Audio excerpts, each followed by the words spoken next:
This is Van Electric Ghost, and we're live on the air on our Twitch, YouTube, and Facebook channels with Zohara for the first time. And you're living in Austria, right? But you're from Israel. Yeah. So before we get into the whole story with the Zohara and our music, we're actually going to show like a YouTube version of our music so people can hear what we're talking about. We do have a sponsor this week. We have a DoubeJack.online, and you can see there's a link below. We've got a code here that you can scan with your phone. And then we also have this bigger code that we're going to actually put up in a second. So yeah, that's the big one. So if you use your phone and you scan that with the phone app, you can use that code to get on it. And what this is it's an online lottery. You can't do it in the USA, but you can do it in most countries. And what happens is they're a charitable program, and so they actually have a philanthropic lottery portal. And they do all different types of lottery type of things. They got social gaming, they do Keno, they do raffles, they do, all these are Powerball. So you can go out and you can become an influencer for them and help push this type of program if you're into that. So they're a sponsor for the show. So we wanted to push them out. So now we'll get back to Zohara and we'll get her information up so everybody can get it, because we've got her link to her Spotify artist page, and we're also got our own ghost brand that we'll get our boost brand back up. But yeah, so we're happy to have you on the show, and we got queued up your video. Well, it's actually like a lyric kind of YouTube video, but we like to show people the music before we get into the full interview. So what we're going to do is we're going to actually go and show this full video for Dream Cheater featuring Zohara. And then after the video, we'll get back into the full interview and talk about like how you got into music and everything else. So that's cool. That's all right. Perfect. Let's hear it. Yeah. So let's get into this. So let's start it.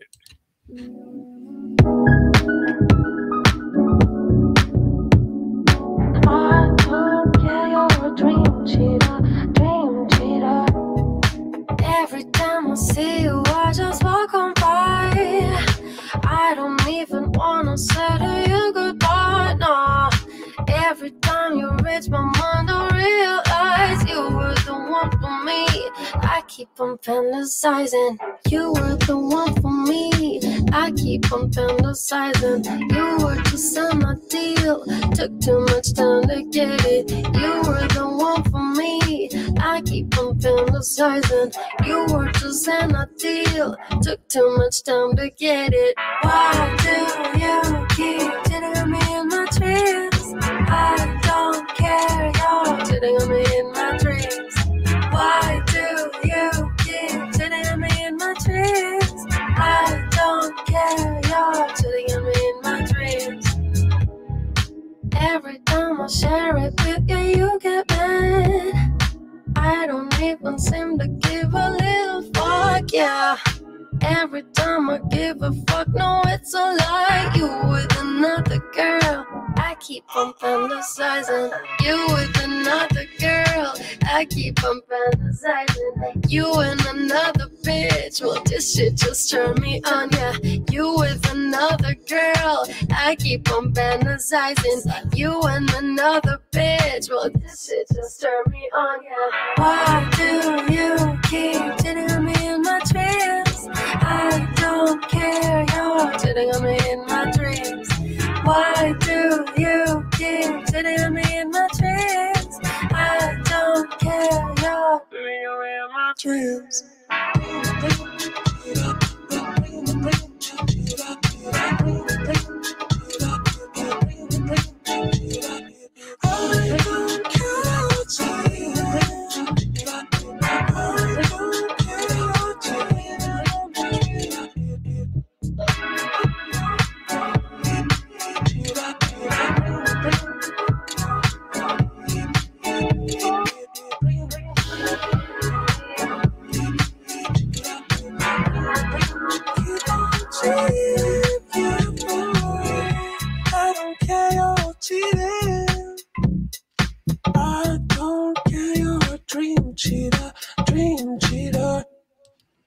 Dream Cheater, and we're back to the main interview. So it's welcome Zohara back, and that's their video. And we'd like to show the music because then people get an idea of the style that the music that you do. So previously, when we had an audio podcast, we couldn't do that, and so now we like to actually give people a good flavor of what type of music you're into and what you actually present as an artist. Yeah. So actually I was getting it like pretty weird, the song. It was kind of delayed. I don't know. I hope the other listeners didn't get it weird as well as I did. Oh, I heard it. I didn't hear a delay on my side. I'm not sure. Sorry about that. Okay. If you heard it, but yeah, there was no delay on my headphone or coming through my mixer, so not sure what happened on your side.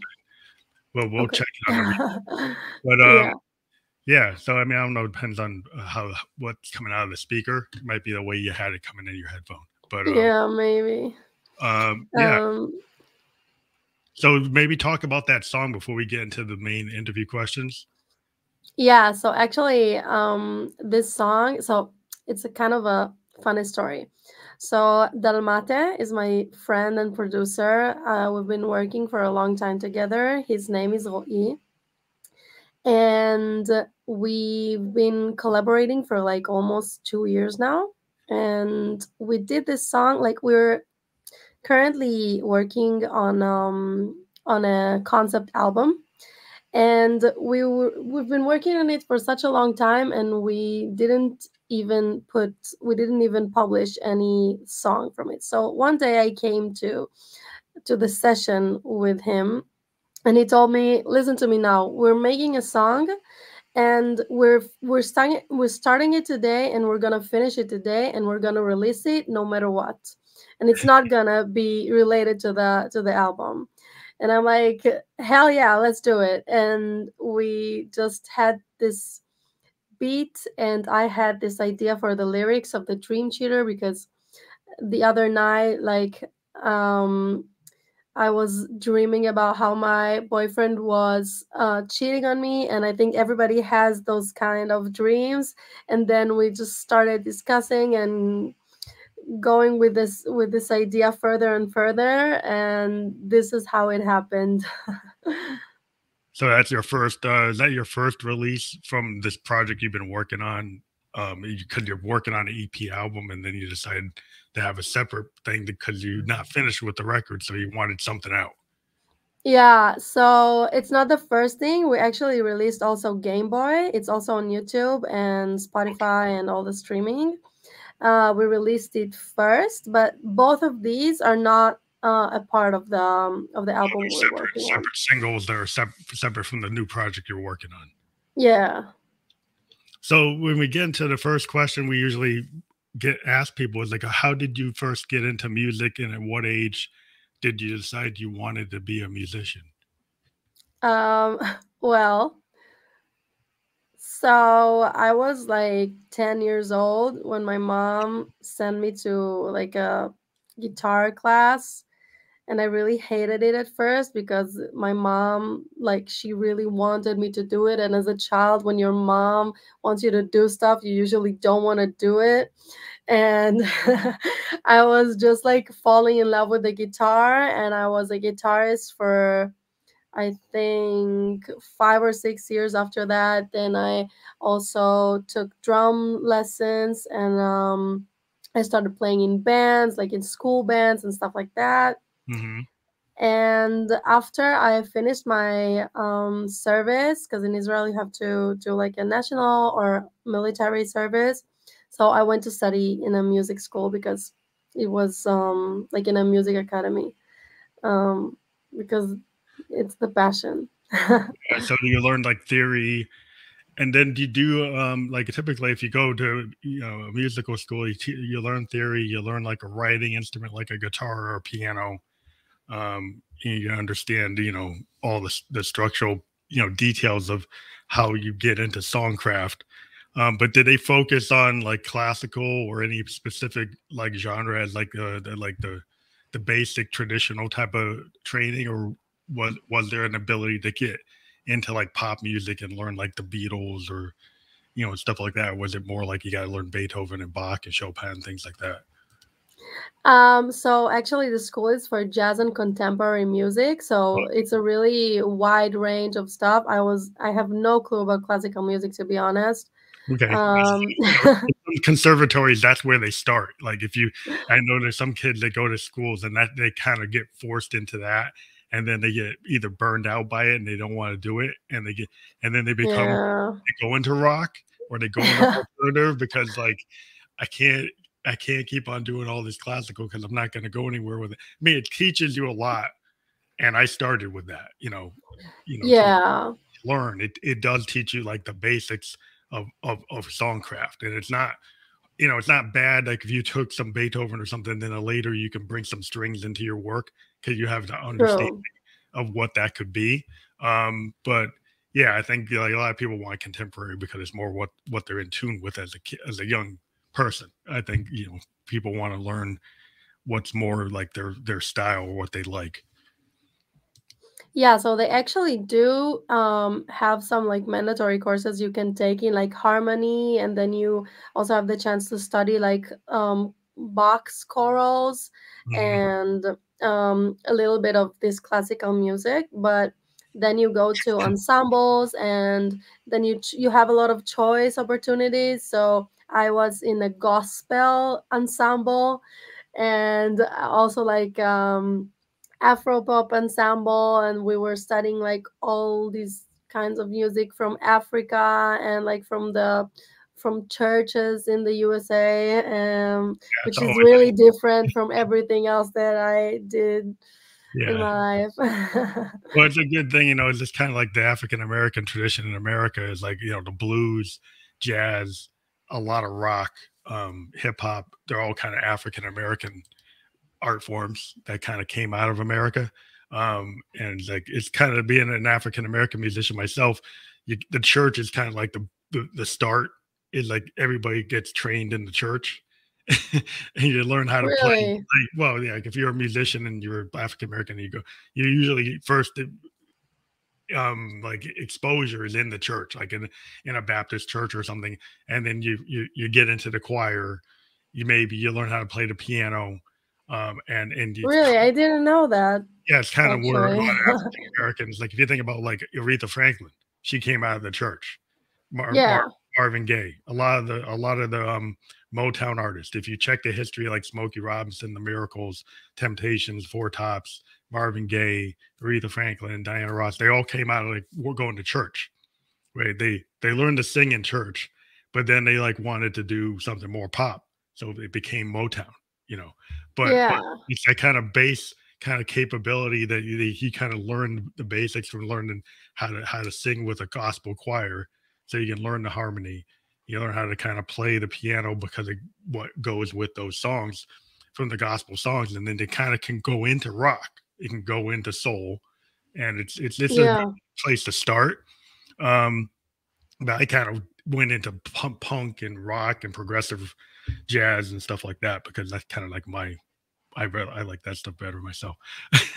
But when did you Yeah. realize you had a talent to want to write your own music? Because you can learn theory and you learn how other people have crafted, the classics and learn structure. But what made you want to write your own material? So actually, it happened a lot before I started the music school. So, as I said, I started as a guitarist and as a drummist, but I I wasn't really secure about my singing. Um, but I really liked. I always loved to sing. Um, and there was like really it was kind of a coincidence that my friends were looking for a backing like a backing singer, Oh, so a yeah, background singer, vocalist, backup singer? yeah, yeah, for a band. They had like a prog kind of progressive rock band, Mhm. which I really like, and I just like started hanging out with them a little bit, and then I really liked their style. They had like this kind of protest band Oh, and protest songs, and like Like a heavy rock. like a Dylan kind of protest, but maybe rock. Yeah, so I started writing. It's all in Hebrew, and I was writing with them, and then like I realized, okay, I have some songs I can do with the band, and then I started singing for the first time in my life, and singing my own songs with the band, and it was really fun. We even had some sold out concerts in Israel, and I was like, I think I was 16, 17, So you got to be 17 years old.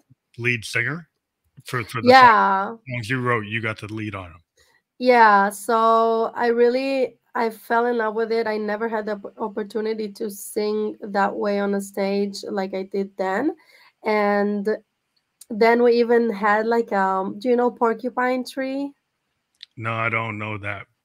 Okay, so they're one of the, I think, most famous prog bands in the world, and we had like this Israeli tribute band for them. We had a sold out. I was the singer also there, and it was really really fun. And then after like doing all that, I just started focusing back on my music, but like my started to developing. I think the music school really helped me to develop my own style, and I really love rock and roll and prog and rock, of course. But yeah, So I'm still trying to figure out. How did that feel being a lead singer? Because like going from, like you mentioned that you weren't confident that you were a drummer and you were a guitar player. And a lot of people like for years I was a keyboardist and I never sang. I played keyboards. I'm like 50 and I played keyboards most of my life. I only started singing in the last like 8 years. Really? I started when I was like 17. But what happened was like if in this industry, like if you don't sing for your own songs, then you can't really get that far. You kind of have to like, I mean, you could get far if you're just, a studio musician, but you're going to be in that kind of narrow place. But if you want to be like an artist that headlines anything, you kind of got to sing your own stuff. And so like taking that step from maybe not being confident to being a lead singer, did you have to go through anything to kind of get the confidence to do it, or you did the band help you and they believed in you so it wasn't hard? Well, I think it was also some confident matters I had with myself, not only with singing, and it was a process, just like growing up and starting to not really give a fuck and doing what I love. And also, of course, the feedback from other people, and the band totally was there for me, and they really believed in me, and I felt they really want me to be with them and to sing with them, and like they really wanted to push me. So I think this whole thing together kind of like helped me to realize that I could actually sing and I could actually be good at it. Yeah, what I find is when you're with other musicians and the other musicians give you validation, then that kind of creates the confidence. And it's kind of weird because like I've been in situations where like the band, like the lead singer of the band is like when they get on stage, they're like super confident because they know that like when they're on stage, they kind of become a different person. And because they got the band there backing them up, they got a lot of bravado, and they're like wow. But then when they get off stage, it's like super shy, can't talk to anybody, kind of hiding. And I'm like, wow, it's like you can be totally different because it kind of frees you. It seems like music can free yourself, but sometimes it's like it's kind of in the confines of like, okay, where are you free? Like some people are free when they're on stage, like famous, like Michael Jackson and Prince. When they were on stage, they were like phenomenal. But if you try to talk to them off stage, you couldn't believe they were the same person because they would be like, wow, they can't even communicate that well. But on stage, they can, they could become a totally different person. And do you find that you have like a stage persona versus like when you go on stage, you kind of have to be that kind of have that kind of self to be able to do it, I think, in a way. Well, I totally think so. I think that the stage kind of you can't get away with it because it's literally scientific. Like the hormones in your body changes when you go up to the stage. So of course you will be a different person. Um, but I feel that there was one in the first show I had in Tel Aviv when I was 17. So I was really like I wasn't stressed at all like the days before and even the same day. But like 10 minutes before I was supposed to go up the stage, I was like completely panicking. And the other singer, he told me like, you'll go up on the stage and you'll see the moment you open your mouth, your ego will just rise. Yeah, takes over. Yeah, so he was so accurate. I mean, the moment I opened my mouth and just the first note came out, it's like a whole different world. And I don't know even how to describe it, but it's really it's amazing. Because I mean, I played in New York one time, and a couple of times, and it's like at first I was kind of like scared a little bit because I had been played in Boston, I played in New Hampshire, but like New York is a way bigger place, and I just said, well, you know what, I just because I'm a keyboardist, I said, well, I'm just gonna kick ass, right? So I was like, I know if I'm on my Moog or I'm on my Roland, I can really do something that will get the attention of the crowd, so I won't have to worry about it. And then my musical voice is like, okay, well, I can, whether they like it or not, I can kind of cover by being like really dynamic on the board. But then they like what my voice was too, so I was like, oh, cool. So but you never know like what the feedback's going to be like when you get to a venue, because if you're doing something like experimental or something different, because a lot of times there people who are singer-songwriters, you want to do your own song, right? So if you go out and you do like a famous song like Hotel California, everybody loves that song, right? So you're probably going to do okay. If you do a cover, but if you're doing your own personal work, then you kind of take it like, well, is the crowd going to dig this, or are they going to start saying like, I don't know that? Yeah. You ever kind of get that where people want the covers, or they're willing to listen to your original music? Of course. It really depends, of course, on the crowd and like if they know what they're coming to, because if they know that they're coming to a concert to hear like new music, so I think they should know just what they're coming for, because then their expectations, sorry, will be answered or not. But yeah, totally. I think most of the time people just want to stick to what they already know because it feels more comfortable for them.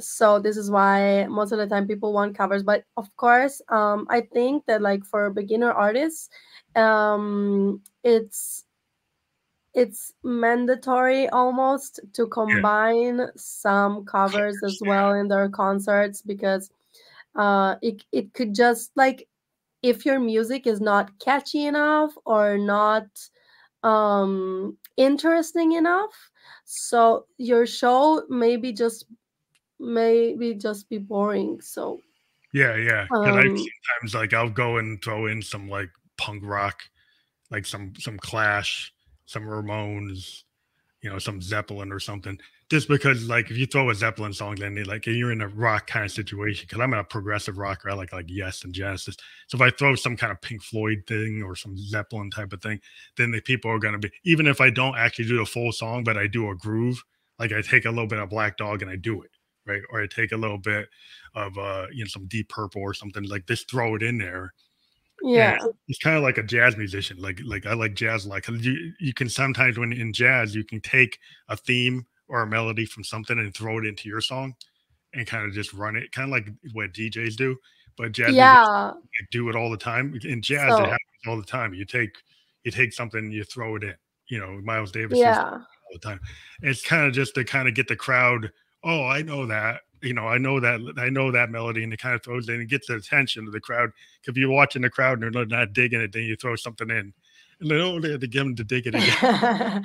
Yeah, exactly. Actually, I'm a DJ too, if I didn't mention it before. So I completely agree with what you said, because like even when I DJ, it depends like where I'm playing at. Because if I'm playing like in an underground club that people are just there to listen to some techno, they don't even care. As long as there is a beat going on, they don't even care what's going on. Yeah, But as long as you got a kick and beat, yeah, that's good. yeah, so if I'm just going to play at a party where I know that people are there to party, so there must be some familiar stuff Yeah. and some big hits to get people moving. Well, I think it's a cool thing to be a DJ, because one thing I found, like DJs know where the grooves are, right? So it's kind of like in rap. If you think about rap MCs and DJs, when rap first, old school rappers, they used to Yeah. grab all these old R&B and disco and funk grooves from like most of rap, early rap is based off of funkadelic, or it's based off of James Brown grooves that the DJs would find these grooves and then rap over them. And so it's today with like EDM, it's like the same thing. You're just taking that nugget of some pop song or something that will groove. But I think it also, as a producer, being a DJ is a good talent as a producer, because you know where the hook is. So if Yeah. you're writing your own song, you can say, well, this thing's not hooking enough. And you can take your DJ talents and kind of bring them into your songwriting talents. And then, if you're on a grid doing clip based like construction of your music, you can go and make really, music that actually is going to get an audience, because you know how to actually keep an audience as a DJ, so that can translate to your production. Yeah. I think that's a useful talent, because some people try to say, "Oh, well, DJs, what are they going to do compared to like a musician?" But like, I think it's all part of the same thing as a producer. Yes, definitely. I think that it really, like, I took the DJ course when I was studying in the music school, and I think it contributed to me in many ways, like especially when it's coming to groove. And also, Roy, this is Dalmate, by the way. Yeah, So yeah, so I think even Dream Theater, for example, I was really influenced by dance music, and it was really important for us to do something that is dancey and something that you can imagine yourself listening to in a club. So yeah. Yeah, I think that's the goal, like, of every musician, is they kind of if you're into blues, like, we're all gonna be kind of pulling off a Lead Belly and Robert Johnson. It's kind of like everybody, like, people are like, oh, I like to write original music, but like a blues guy, everything is off of like Robert Johnson or Bo Diddley, or if it's coming off of like traditional people that came before you, and then it's like how Stevie Ray Vaughan interpreted the blues, or how Hendrix interpreted the blues, but it's all coming from the same place. But Yeah. it's their kind of vision. And it's the same thing with, the more modern forms of music, is like, you might have an influence. So maybe we'll get into your influences. Like, I always tell you, kind of my influence, like a Funkadelic, Miles Davis, Hendrix, Stevie Wonder, stuff like that. But who are your primary influences when you, as a songwriter? Who are the people you would like name check? Can they cut out people, but maybe like your top 5 or something that really made you want it? So hard, and it's like constantly changing. Wow. So, well, I guess I'd say there is an Israeli artist which got really famous in the past year. Her name is Noga Erez. So I've been following her, like, I think 7 years ago, when she was just like starting her way. And I think she's one of my biggest inspirations. Also Billie Eilish. Yeah. I think she's influencing everybody. Also, I'm really influenced by all of the African American singers, the gospel singers, and jazz. So I've been listening to a lot of jazz when I was in the music school, and you cannot not be affected by that. Yeah, yeah. Um, You listen to like jazz vocalist or more instrumental jazz? so vocalists, yeah. As a vocalist that came to this school, Hmm. I was obligated to learn how to scat, Yeah, yeah, and and yeah. So I was listening to a lot of Aretha Franklin, as you said, yeah. She's and queen. yeah, yeah. And also Kirk Franklin. Yeah, We good. were listening to a lot of that, Yeah, it's good. and Modern day gospel. Yeah. yeah, also a lot of Tom Misch and J.P. Morton. I Hmm. really like those styles. So these are, I think, and Masego, Okay, that's cool. and these are my main inspirations. Yeah. So I think I always try to get into like a writing like style or like process. Because some people today, because you can have these digital audio workstations like Pro Tools and Ableton. People are able to actually write their own music in their apartment. So my question is like, do you primarily like use like a DAW or like an Ableton or Pro Tools or something on a computer to do your music?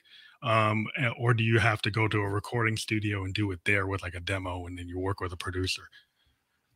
Or is it a combination, Um, maybe doing both? So yeah, so actually I am doing both. Most of the time I am working with my producer because he's just like super fast and I can deliver my ideas to him really quickly. Um, he understands me like more than I can understand myself sometimes. But I do have like my own Cubase and Ableton, which I use most of the time, depends on what I want to record. Mhm. Um, I have my little MIDI. It's here. I don't Yeah, want to touch it so you too. got MIDI keyboard hooked up to your workstation. You got Yeah. your sound. A lot of times people have plugins, right? They use their sound modules off of the DAW where you can emulate like a Moog and stuff like that. Um, yeah, because I mean I'm an old school guy. People can see all my old my Moogs and my Roland. I'm a hardware guy, so I'm a keyboardist. So I like having a piano and I like having like a real like electric piano or a real like a Roland or a Moog. And it's kind of like that's just where I come from because I'm like in my 50s. So I actually was playing like in 78, 79, and they didn't have computers, right? So you had a guitar, you had a bass, you had It's a so drum, crazy you to had a keyboard. imagine that. Oh my Yeah, yeah. god. Musicians then, I mean, what was new back then is when we saw the DJs and like we were like, I'm a keyboardist and I saw my first DJs and we're like, what kind of musician is that? And I was like, because we're like, because I'm a keyboardist or a bass player or a drummer, and we walk in and they see this guy like flipping records, and we're like, what's that? Yeah. But it was And like, now they're even doing it without the vinyls. yeah, they went up the vinyls on the CDJs, and we're like, but it was cool because they were doing stuff, and they did grab some tools. They had like 808s and TVOs, Yeah. so they were using some hardware. And so, like as an electronic musician, when I first saw like the hip hop people, they had like 808s and they had TBO3s. And I'm like, and then they started using other drum machines, like Lin drum machines and stuff. And I'm like, wow, it's like, that's cool how you're integrating these clips off of these records because they're doing vinyl. And then they were doing like putting drum machines on top of the vinyl. Yeah. And then they started doing samples. And then it's like, wow. And then when you get like De La Soul, I really like De La Soul because they were kind of psychedelic hip hop. So they would come at it in a totally different way than like a Run DMC or like Planet Rock or any of the old classic stuff, or Kumo D. I mean, I kind of came up in that old school way, and Yeah. I really initially I was kind of rejectionist because I guess the way I was trained as a musician I was like, what, that's not music. But then then you're like, oh, it's kind of like what traditional rockers, like when they saw the punk rockers, when they saw like the Sex Pistols and the Clash, and you had people who had been focused on their voice, and then you hear like Joe Strummer or Johnny Rotten, and you're like, well, that's not a like 5-octave voice. Like Oh, so yeah, Joey Ramone, and you're like, then it opened it up that like then I started to like punk. I mean, I liked Joy Division, I liked New Order, I liked like kind of this new romantic thing that happened.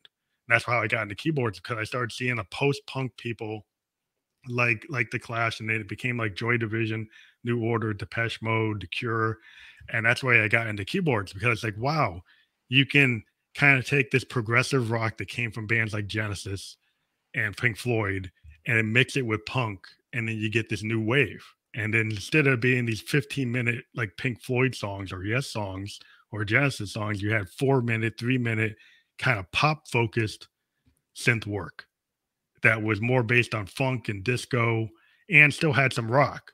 And now like, well, that's a cool kind of hybrid. And that's kind of what, today it's like, synth wave and dark wave and, other things like bass, big bass type of stuff. But that's kind of where I came from. Because it was kind of in the 80s, everything was mixed together. But I still feel today, do you feel like you get influenced by multiple genres, or you like want to stay within like a certain genre? Totally. But about the what you said before about the analog, so I feel like I am also, so I didn't play in the 70s. I wasn't even born yet. But I feel like I definitely feel more comfortable just to sit with my guitar. But because I've been traveling a lot and I need to move a lot from place to place, so this is like the most convenient way to not carry all of my equipment with me. But if I could have, so yeah, this guitar is definitely the best, the most comfortable, the most I don't know, it just like feels so right to sit down and write your music with your guitar. You use the guitar as a writing instrument? Like some people use piano, like no, the guitar is totally my, yeah. I think that's a good way, because I think the guitar is such an organic thing, like a piano. Like if you write a song on a piano, I think it can get really personal. And the same way, like when you write a song on a guitar, then it's got that organic feel, because it's like it's a real, it's an instrument, right? It's you literally feel it. So yeah, it feels like it's like a partner. Like when I play my Moogs or my keyboards, they feel like that's a member of the band. And because it's just weird, because like if I just use something totally electronic, it doesn't have the feel if I'm playing like a piano.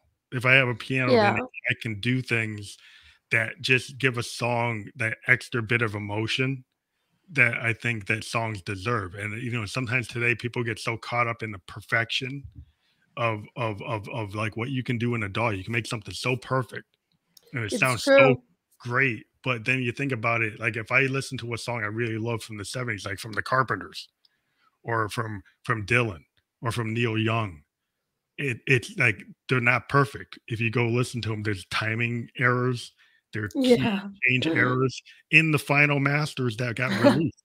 And it's because of those kind of happy accidents and the errors that are in those songs that gives them kind of realism. Yes. And I think some people today might have kind of edited out some of the real in the music. yeah. Actually, like it's a cute story I feel like I want to tell. So the first time I went to buy my electric guitar, so my uncle is a really great musician, and he is a guitarist also, and he took me like in as a Jewish, we have this bat mitzvah, bar mitzvah. Are you familiar with those? Okay, so I have some friends. So I was celebrating my bat mitzvah at 12, and I got like all this savings from my bat mitzvah, so I decided I want to put it all on my first electric guitar. So he took me to this huge store in Tel Aviv where like all the walls are like guitars hanging, and then I like, okay, how the hell am I supposed to pick one guitar from all of these? 100 guitars, which one's the one? Yeah, and like the salesman is trying to push me like, you should try this one, fill this one, and I really didn't know like what to do, and like I was just like playing some lines I knew and some chords just to see how it feels. And then my uncle just like told everybody there that they were pushing me, just like, shut up, let her play, let her feel the instrument. Yeah. And then and I told him like, how am I supposed to know? I asked him, like, how am I supposed to know which guitar is the one I should take? And he just told me, you're not supposed to know, you're just supposed to feel it. Yeah. And I, as a 12 years old, like, what do you mean to feel it?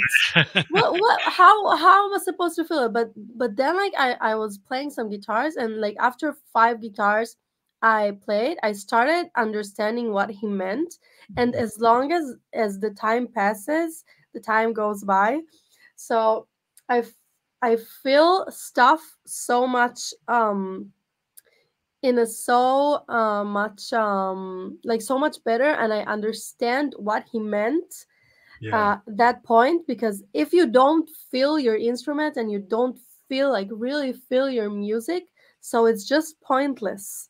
Yeah, I would think, like, I know my brother is a guitar player, and I've worked with a lot of guitar players, and they've kind of told me, like, it's like the feel of the neck, it's the feel of what the pickups sound like. It's like the whole, like, if you put it on, and like I know a guy that got like a Les Paul and he's got a Fender Strat, right? And he's like, well, when I want to be very accurate, I use my Fender Strat, and I kind of can't really make mistakes on the Fender because it's not very forgiving. But if I'm on my Les Paul, I can just like rock out. It does it the way the Les Paul is. You can hear a lot of power chords on it, and even if you do single notes, it's not as a finesse instrument. So you can kind of get away with making mistakes on it.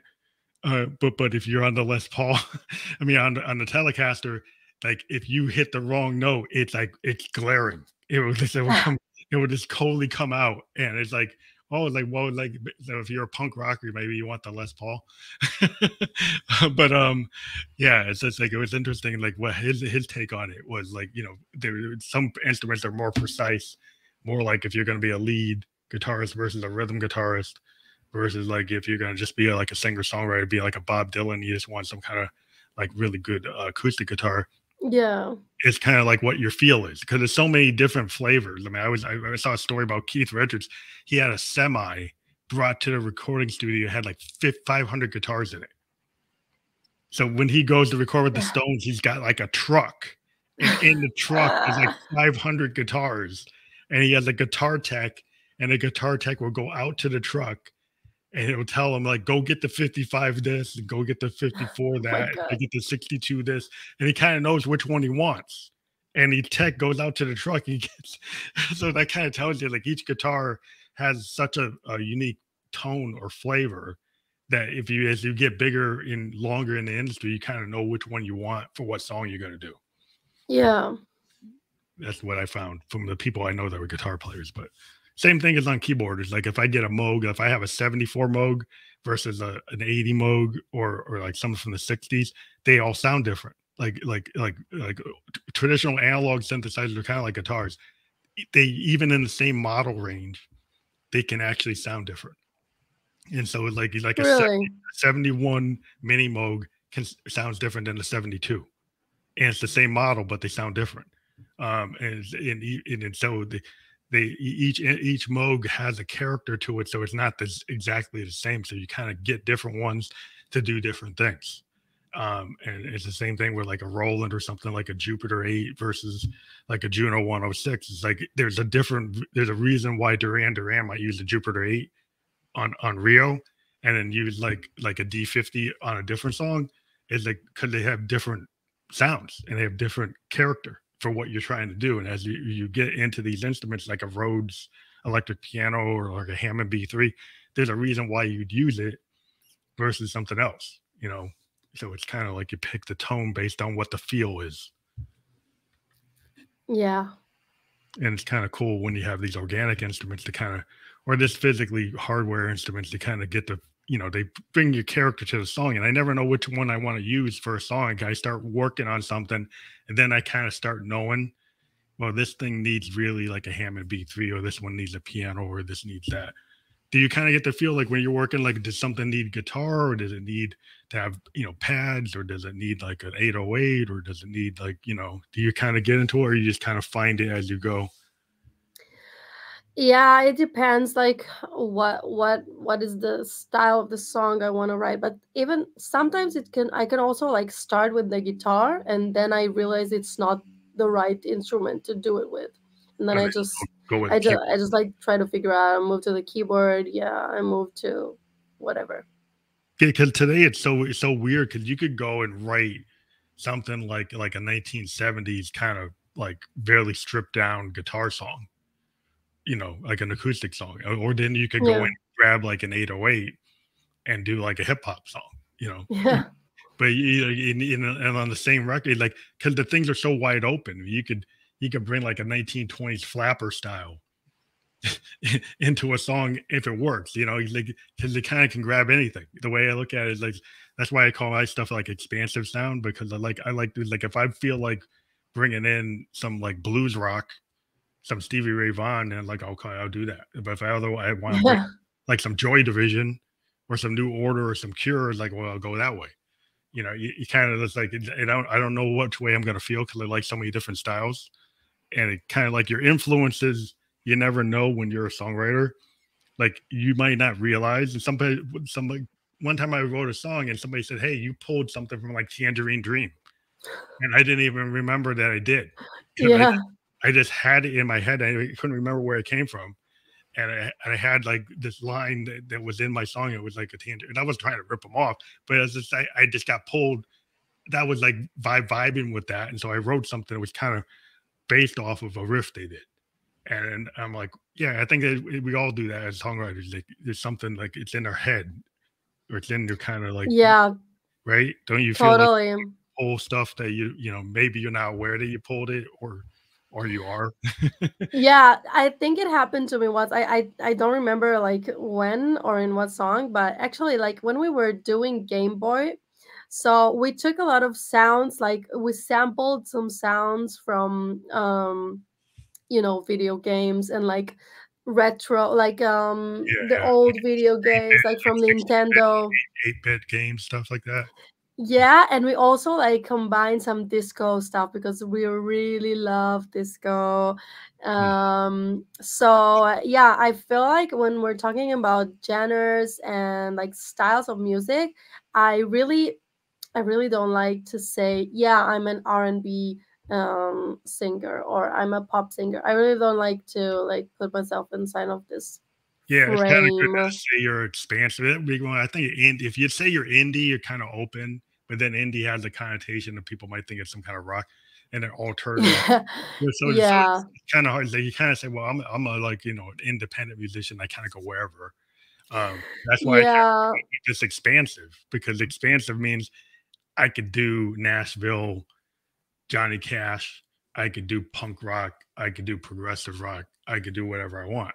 And so that when I say it's expansive, I mean like I'm hitting like every genre.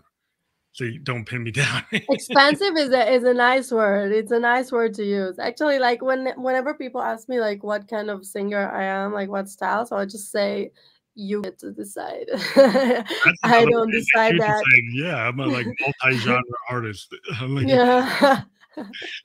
because it's hard to get pinned down because people are mixing country with EDM and trance with rock and jazz with hip hop, and hip hop bands now have full backing bands.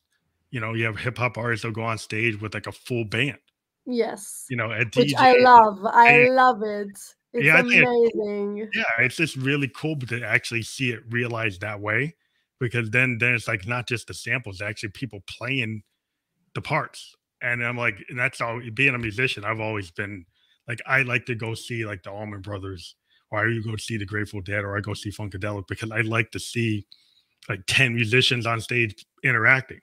And that kind of interplay is like I never know what it's gonna sound like. And I kind of get disappointed when I see a band go on stage and it sounds exactly like a record because I kind of True. came from the time where if I went to go see the Who, it's because they played Tommy a little different than what's on the record. They played it loud. Like on the record, it's like acoustic. But when you go see the Who play Tommy live, it's electric and it's not the same as the record. It's totally different You interpretation get the of experience. Yeah, it. you get like a total different experience than listening to it in your headphones. Yeah, but a lot of bands today will they'll do the live show exactly like the record, Yeah, yeah, yeah. and so I then feel it's like, like when I do like my when I will do like my live shows, I even know who I want to be like in the band. oh, so you want I to have have a like full these band. people in So mind. you got a full band you want to go. You don't want to just go with like a musical director just pushing the clips. Not at all. No, it's not fun doing it this way. Well, for a while, that was the way that a lot of people said that you should do it. Kind of goes through trends. So then I would go to clubs in New York, and people would say, "Well, just come on stage with your SD card and plug it into the machine and just push the button." And I'm like, "No, I got like 5 road cases, and I got to set up, and I got to do a sound check." And they're like, "That's old school." And I was like, "Well, that's the way it is. I'm a band." So weird. It's like I don't just have an SD card. I actually have a Yeah. instrument, I actually have to sound check it. And they're like, "Oh, you're making me work." And I'm like, "Well, you're the stage manager. You gotta work." Because it's not that easy. Weird. But Yeah. so what do you think about playing online? Have you done like online concerts because the way things are because of the pandemic? Have you done any kind of like online streaming stuff? So actually, yeah, at the first lockdown we had in Israel, I did, but as a DJ, not as a singer. Oh, So cool. everybody were so depressed. I felt like I have to do something to make People people happy. happy, Yeah. and we just pulled like a Zoom party kind of thing, Mhm. and I had like this playlist of only like happy hits, happy songs, and actually like there were so many people and I saw the people dancing on my screen. Oh, that's cool. Really it was really cool, it was really cute, and like even people I don't know came. Like there were a lot of people, and at one point like I played at home with my headphones, and also like I have like back in Tel Aviv like really huge speakers, and Mhm. this was like full volume, and it was at night, and then the police came to my house, and like I was all alone in my house playing music full volume. The police officers like they They were like, took you who are back. you here with? Because it's in the lockdown. They had like the They thought it suspicions was that a I'm party. pulling a party. Yeah. So I told him like I'm alone here, like you can come in to see. I have nobody here, Feel I'm just free. playing music with myself, and they gave me a fine, and yeah. Well, that's the thing. Like, if you're a musician and you don't get the police to shut you down, it's like you're not a real musician. It's kind of like bands get in trouble for playing too loud. Like kind of like what our thing in the '80s. We go to clubs and then we like I was kind of punk, so I had a punk band, and we are like So we yeah. come in and we play super loud and we get in trouble because like because like Actually, I want to show you something. So I was playing here in Vienna, like at the first party, the first gig I had in Europe, and like this is a note I got from one of the managers of the place, and it was so cute that I had to just to keep play it. in bed. So yeah, we have guests who paid for a bed. I had to be the party pooper, but this is just way too loud. Well, you're doing it right because Yeah, yeah, because like every time he came and he asked me to put to- the volume down, because it was like in it was in a hostel, so it was like they oh, so had a club in the hostal. So he came like after 1 hour and was like, it's too loud, can you please put it down? So I'll just like put it down a little bit. When he went back, I put it you back put that up. back. Because people were dancing and they were having fun. I couldn't just like, you Well, know. if you have a party, it's a party. It's kind of like yeah, if you're gonna be well, punk bands and rock bands were always getting in trouble for being too loud because like we start at 9 and we say midnight. We want to keep on going because people keep it say keep on going. And then the cops say, hey, no, shut it down. But yeah, it's kind of like I don't know. It just feels cool, when you're playing loud. I mean, if you're playing rock, it's gonna be loud. If you're playing punk, it's gonna be loud. Play hip hop is loud. Like all EDM's loud. I mean, a lot of the forms that we play today, in order to get people into it, it ends up, the bass is kicking on the EDM and the hip hop. and trance stuff is got like a lot of heavy bass, and that's loud compared to like a heavy metal band, like they're wailing, with the loud guitars and the big drums, like the real acoustic drums. But I digress. But yeah, it's we actually did an online concert back in July called the Peg Bedroom Producer Festival, and we're doing it again in February. And so we're inviting all the podcast guests, and that's the qualification. Anybody who's been on the program. The last one we did, we had 22 bands that actually have been on the program, play like half-hour sets from wherever they could, either basement or the garage. Some bands actually had like venues that they played. Amazing. Yeah, and so we're like, if you want to do it, if you have a way to do it, we also accept video. So if you're able to do a video somewhere else, we take the YouTube videos and MPEG-4s. So if you're into it, we're scheduling now. We can talk offline on it. But yeah, we definitely will. We just think artists should have a venue to do their music. And because we have this podcast, we figured out, the same thing that we're doing here, we can actually have a band play. We had sometimes people come on the podcast and they actually have an acoustic guitar and they'll actually play a song rather than do the video. And we're going to encourage that more in the future with bands that actually want to play. Like during an interview, if they want to do like an unplugged, they can go do it. And so we're trying to set that up for 2022 to have more people do that as part of the show. But on top of doing the festival, we might do single events. So if people can't get a show, we could actually host like a Zohara concert on our network and actually run it, like if you wanted to do it. So we're going to operate like a way to provide people a place to play. That's awesome. That we think is important. So we hope your audience is into that. We hope everybody like enjoys what you're doing. Yeah. What's the target date for the project, the album EP you're working on? I think we'll know those details better when I go back to Israel and I get like to the session routine with my producer. Mm-hmm. But it will be in 2022 for sure. For sure. So by sometime in 2022, you'll have it. It'll drop.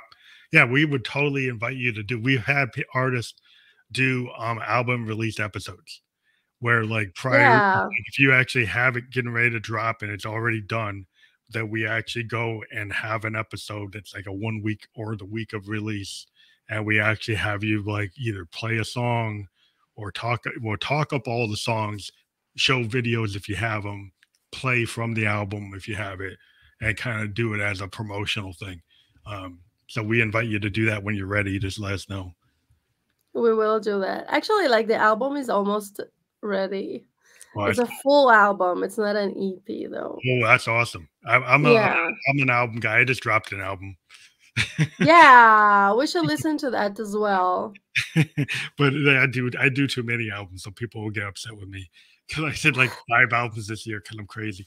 But, 5 albums this year. Yeah, wow. I write all the time, and because I got all the stuff I can, so I don't stop. I just been doing it for a long time. I just like to write, so whether or not, well, I mean, I got a big catalog. I just keep on doing it, but yeah, one thing we like to do is also have cross collaborations with people who've been on the show. So a lot of times what happens is people watch, like they see you here today, right? They see their YouTube video and then they go, hey, I really like Zohara. And they'll come in and say, well, how do I get in touch with her? Maybe she wants to like work on a song. And then, we can send pitches your way if people want to talk to you. But like some artists are open to it or not, but we think it's like a community because like, if you think about it, like if people are on the show, are all kind of independent musicians, and sometimes people find that they have like similar thoughts or they think they could work together. We try to help create that kind of vibe because we think it's like it's a community of musicians, and if people want to get together, it's kind of like in the 60s. Bands used to just cross collaborate all the time.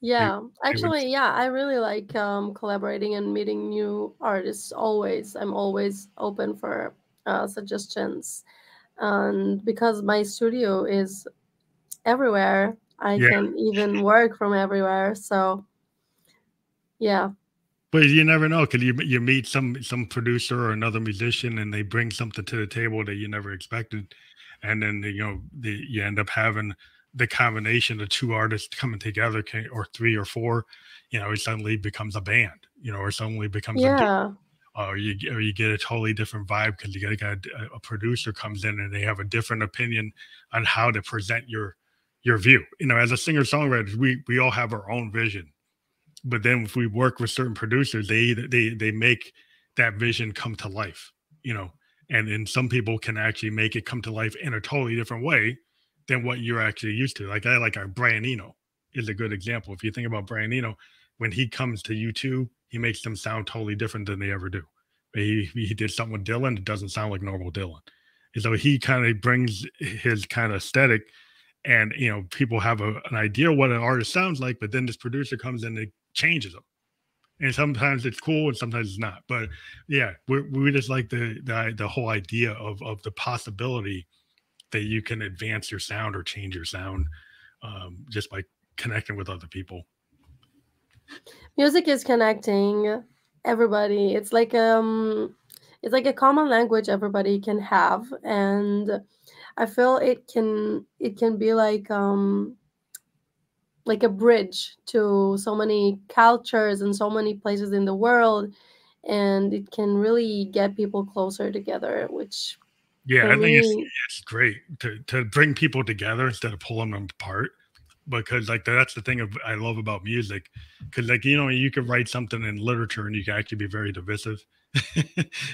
But with music, a lot of times you can do that in music too, but most of the time you try to do something that actually elevates. At least I try to create something that people are gonna think, wow, you can take something painful in your life and then make it universal. I think it's one of the cool things about music is that you can take something that maybe hurt you. And a lot of songwriters, what our talent is, we can take something that really affected us and then get the whole world to kind of understand it in the context of music, because everybody has the same feelings. And even though it might be something that was like hurtful, because you took it and made it creative, you actually like are finding this common thread that is universal and people understand it. And I think that that's a positive thing to do. As a musician, I think that's what we do. We help people get Yeah. their lives, because everybody has stories that are similar, and because you're a writer, you can convey it, and then other people can pick up on it and say, "Well, I felt like that," And then that I think that's what's cool about being a musician, because you never know how people interpret your work. It's true. Has anybody ever told you that like a song you wrote like really vibed with them or like connected with it? Yeah, so actually, yeah, it was most of my writings in Hebrew though. But yeah, I feel like also a lot of them a lot of songs that are instrumental and don't have any lyrics on them.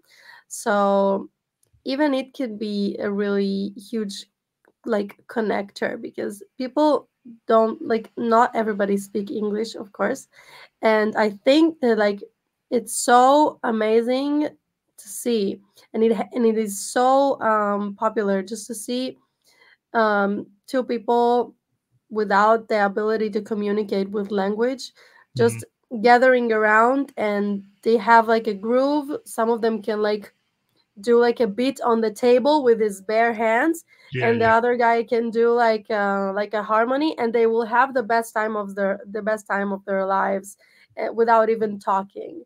yeah. I And love this is the that. power of the music. That's what's really great, because I'm actually working with some foreign language like musicians, or musicians like that speak Italian, musicians that speak like Dutch, and then working with artists. And it's just because like we're musicians, like we might not have the same language, but we can get into the groove. Like I can do a Moog bass line and they'll groove on it.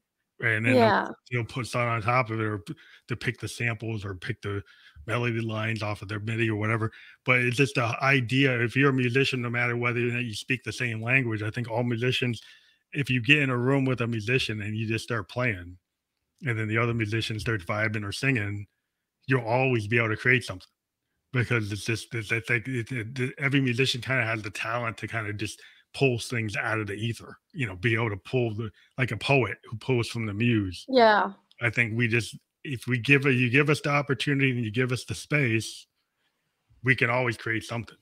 We can also take the opportunity without people giving it to us. Yeah, we get independent and we can do our own thing, but it's really cool when you actually vibe with somebody. I mean, some of my best moments as a musician is actually, recording with a drummer and a bass player and a vocalist as a keyboard player, because I'm kind of part of like the whole picture, and they coming in and hearing something. Yeah, you are actually. Yeah, and then you bring in that like a piano. If you had a band that didn't have a piano player, right?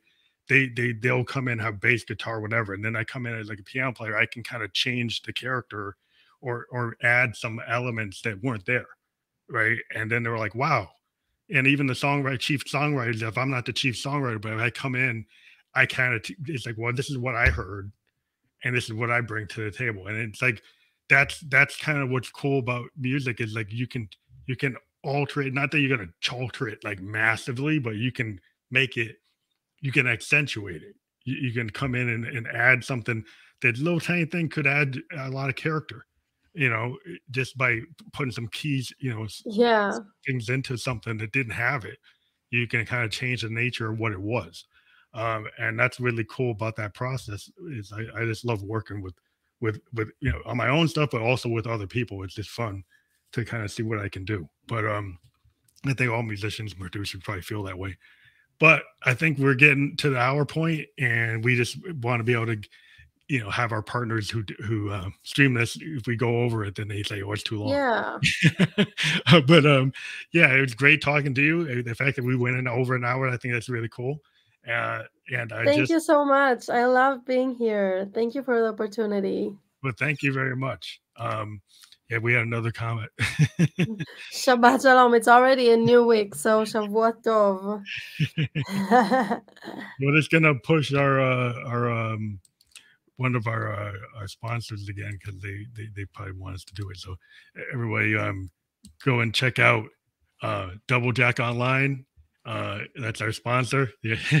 And they're helping us out, and you can be an independent influencer with them, and then that will help all artists need a little push and need some help. So that's cool if you go and check that out.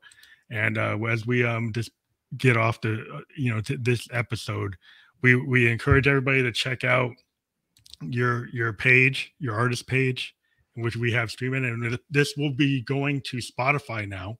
One thing we want to say before we go is Spotify has approved us for video podcast. Woo! So within an hour, this will be on Spotify, just the same way it's on YouTube and Twitch and Facebook. And so if you like listening to Spotify, now you can actually watch video podcasts on Spotify, not just ours, but other people are starting to push their video podcast too. And we encourage everybody to check out all the cool podcasts that are on Spotify, because it's a cool place to be. Thank you very much for being on the show, and we'll talk to you again. Thank you so much. Thank you. Thank you.